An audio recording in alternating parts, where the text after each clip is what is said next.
She mixed her first lipstick over a camping stove in a garage with no money, no followers, and no plan, just rage. A year later, a billionaire tried to erase her name from the industry, but instead of giving up, she flew to Mexico to fight back. The garage smelled like acetone and ambition. A sharp blend of melted beeswax, rose oil, and desperation hung in the air. The folding table wobbled every time Elena leaned over it, her elbow nudging a jar of pigment dangerously close to the edge. A single light bulb swung from the ceiling, casting a jittery shadow of her silhouette on the cluttered wall. It was midnight and the rest of the world slept. But for Elena Romero, this was her hour of war. She was 23, recently dumped, recently fired, and 2 months late on rent.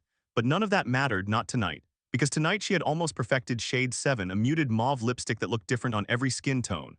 Her test model, the underside of her forearm, covered now in a war paint of failed trials.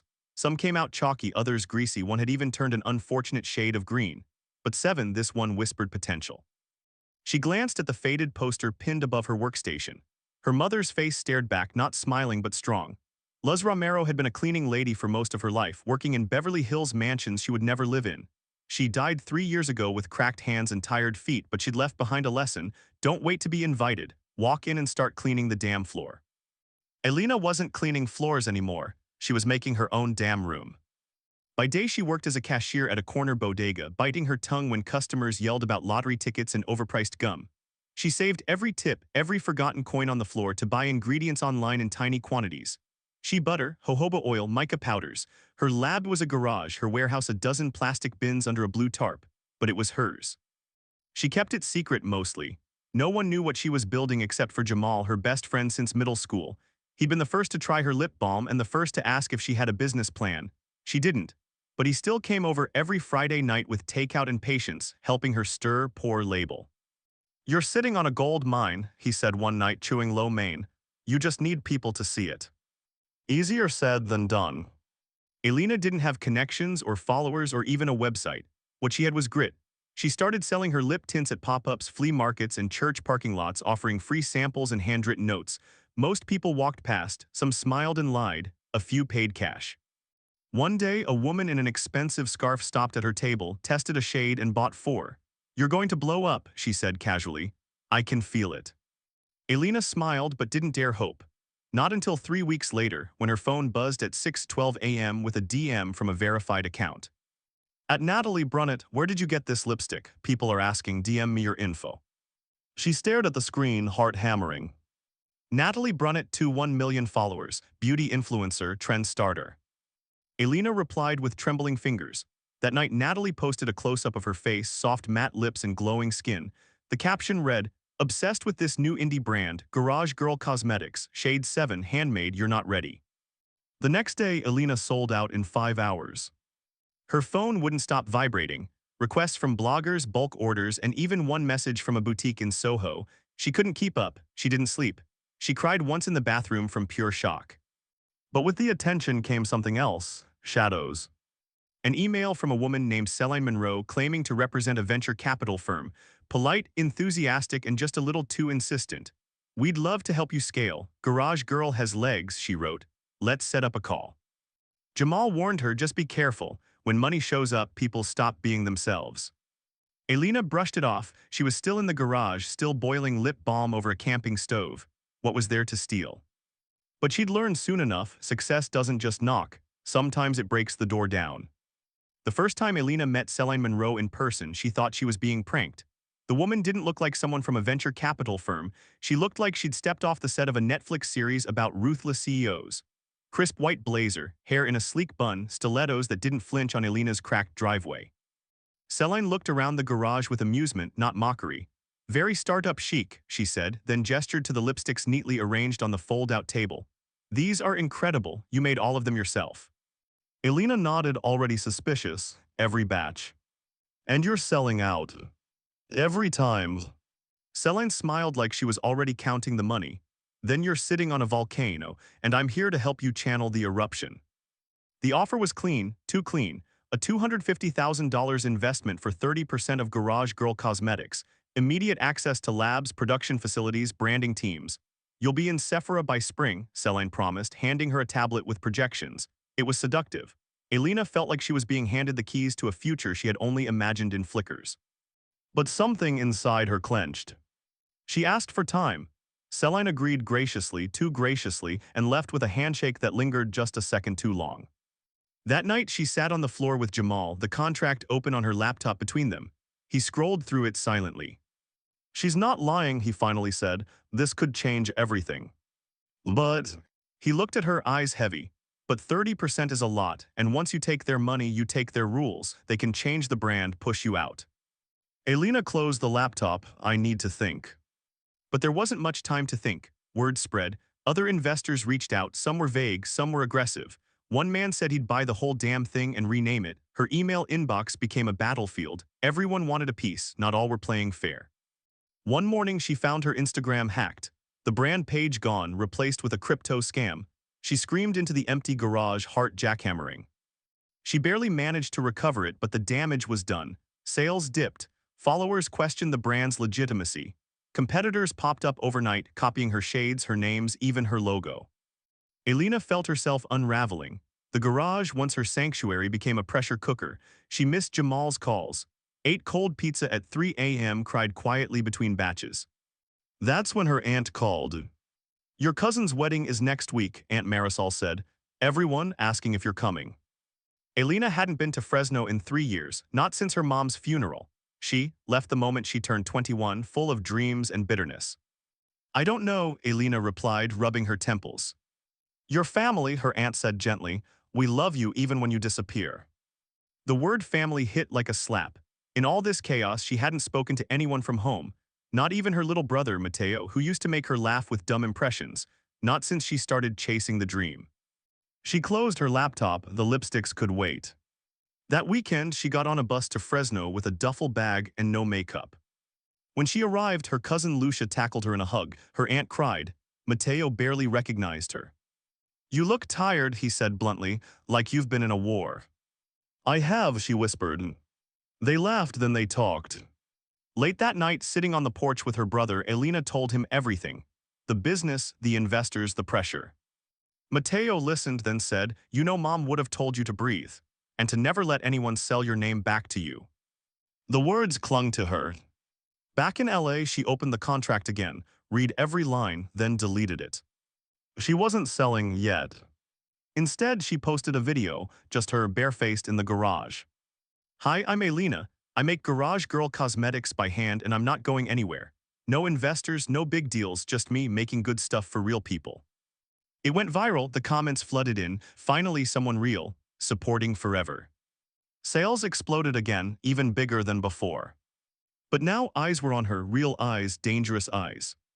And one of them belonged to a rival she didn't know existed, yet. The first time Elena saw the ad, she thought it was hers. Same tone, same dusty rose background, even the same model from her second campaign. But something was off, the font too polished. The packaging eerily similar but sleeker. It wasn't hers. It was identical but not hers. The brand name in the corner, Fleuret. A week later, Fleuret was everywhere. TikTok, Instagram, YouTube hauls, beauty bloggers unboxing PR kits that looked suspiciously like Elena's handcrafted bundles, but glossier, shinier, colder. They had a tagline, "Luxury for the bold." Her followers started tagging her. "Is this you? Why does this look exactly like Garage Girl? WTF?" Elena stared at her screen, a pit forming in her stomach. She clicked on the founder's bio. Ivory King. Young, blonde, tech-savvy, a familiar face because she'd met her before, at a pop-up in Santa Monica months ago. Avery had stopped by her booth, complimented her lip tints, asked innocent questions. "Where do you source your oils? Do you manufacture yourself? How'd you come up with that name?" Elena had smiled, shared. She thought it was just another curious customer. Now she was starring down her own formula, wearing someone else's name. Jamal's voice crackled through the phone. "You need to lawyer up." "With what money?" she snapped. "I'm not her. I don't have a warehouse. I have a camping stove and duct tape." But she called a lawyer anyway. A friend of a friend, Elena Mendez, kind, sharp, and blunt. "You've got a shot," Elena said after reviewing her records. "You've got receipts, dates, proof of creation, but they've got funding. This could get ugly." "How ugly?" "They'll try to drain you, countersue, drag it out, make you too tired to fight." Elena felt sick. This wasn't just a brand, it was hers. Every shade, every name, every design, it was late nights, panic attacks, burned batches, and stubborn hope. "I'm not letting her win," she whispered. So she posted again, calm, controlled. Some of you have seen a new brand that looks like Garage Girl. I won't name names, but know this, what I create comes from a place of truth. No clones, no shortcuts, and I'm not backing down. The video exploded. Customers rallied behind her. Garage Girl Original trended for 2 days straight. But the storm was coming. A week later, a cease and desist letter arrived from Fleury's legal team. They accused her of theft, of mimicking a luxury brand's aesthetic. The letter was dripping with arrogance. Elena wanted to scream. Instead, she called Elena, "They're bluffing, right? They're flexing," Elena said, "trying to intimidate you, but this tells me something big, they're scared." The next day, Fleury launched a smear campaign. Whispers on beauty forums. Comments suggesting Garage Girl's products were unsafe, untested. A video surfaced showing a girl claiming her lips got a rash from Elena's balm. The damage hit fast. Sales dropped 40% in 2 days. Retailers paused inquiries. Emails went cold. Elena stared at her empty cart dashboard like it was a heart monitor flatlining. Then she got a text from an unknown number. "They're using offshore labs, you're not crazy, I can help, meet me." Attached was a blurry photo of Fleury's production facility in Mexico. A girl in a white coat, head turned, walking away. Elena's hands shook. She didn't know who sent the message, but something about it felt real. She showed it to Jamal. He frowned. "Trap." "Maybe," she said, "but if it's real, then this is your shot." Elena didn't sleep that night. The next morning, she packed a small bag, passport, notebook, phone charger. She booked a flight to Tijuana. She was going to find out exactly who Avery King was and what she stole. 2 weeks after the Fleury takedown, Elena stood in her garage and didn't recognize it. The folding table was gone, replaced by a stainless steel workbench. Overhead lights now cast a clean white glow, and shelves lined the walls, each labeled and organized with brutal precision. Jamal had helped her gut and rebuild the space, pouring weekends and sweat into what he called the fortress. But Elena still mixed everything herself. Her new website crashed twice the first day it went live. Orders from all 50 states, international shipping requests, bloggers begging for PR boxes. It was dizzying and overwhelming. She tried to keep up, hired a part-time assistant, Leela, who was sharp, patient, and allergic to shortcuts, but the pressure kept piling. Emails stacked up. Every post felt like a performance. People expected perfection now. The brand was bigger than her, but she hadn't caught up. One night she found herself sitting in the dark, the hum of the fridge the only sound. She stared at her hands, burnt cuticles, pigment stains under her nails. She hadn't seen her brother in weeks. She missed Jamal's birthday dinner. Her life was speeding up and she was losing grip. Then came the emails. Subject: collaboration opportunity, Garage Girl x Serena Ray. She read it 3 times. Serena Ray, makeup mogul, Latina powerhouse, self-made from nothing.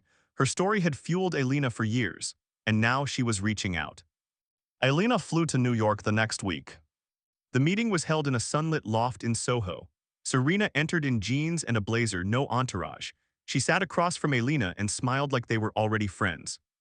"I've been watching you," Serena said, "and I see myself in what you're building." Elena nodded, unsure if she should speak. "But I also see the same trap I walked into years ago." "What trap?" "Thinking you can do it all alone." Serena leaned forward. "You need a team, a real one, not just someone to ship boxes.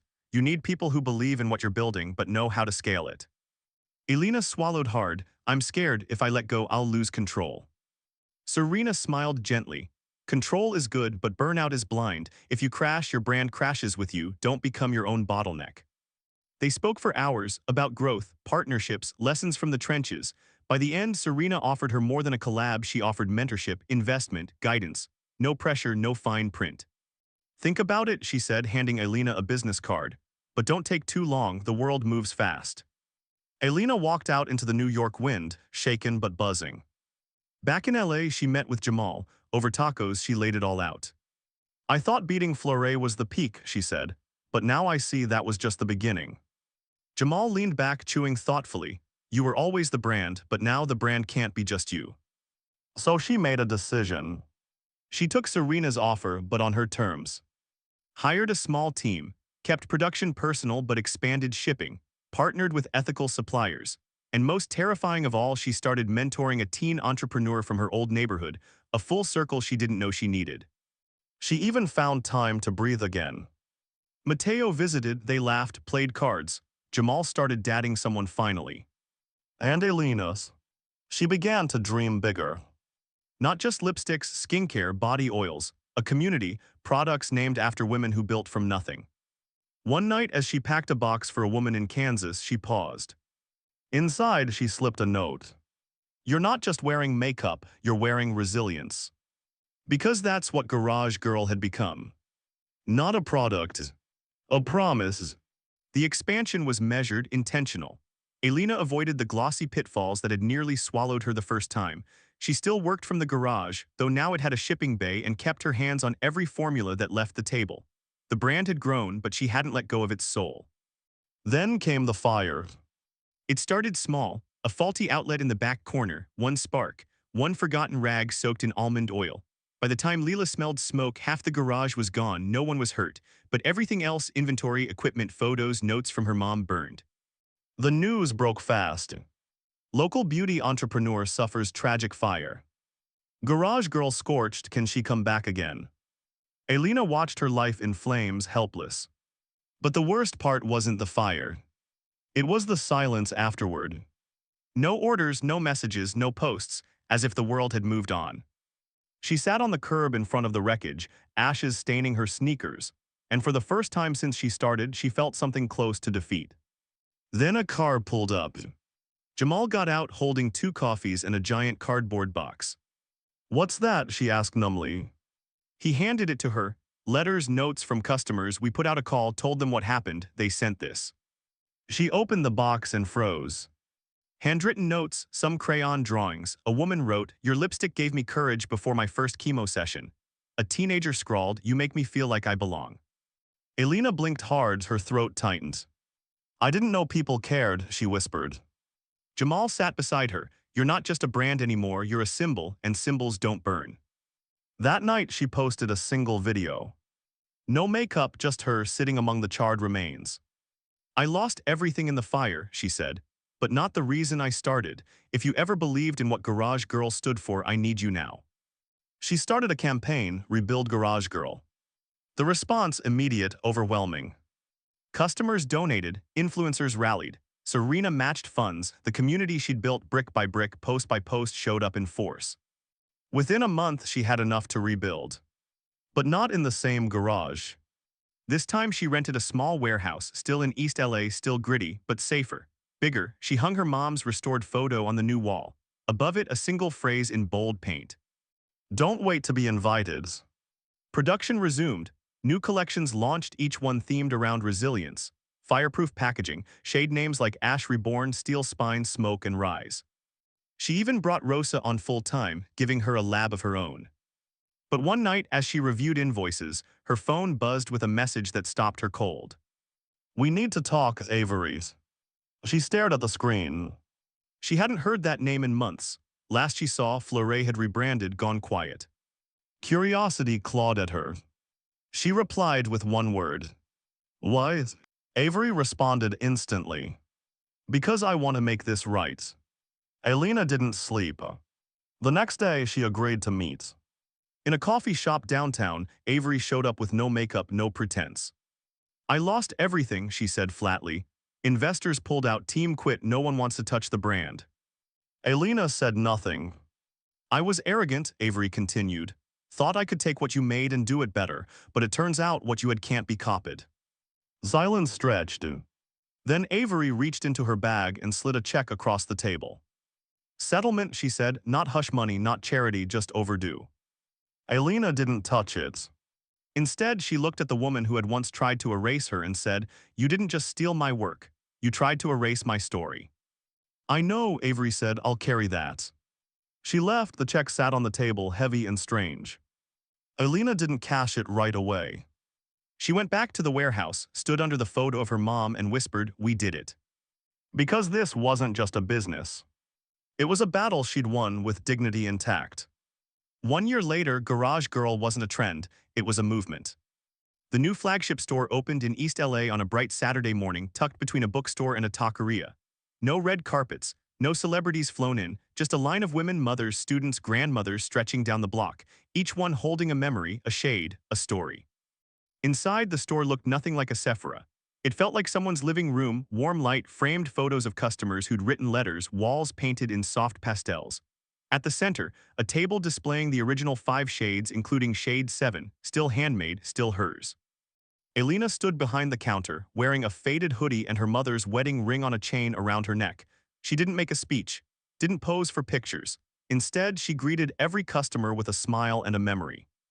"That's Carmel Rush, you wore it to your sister's wedding, right?" "Oh my God, it's you."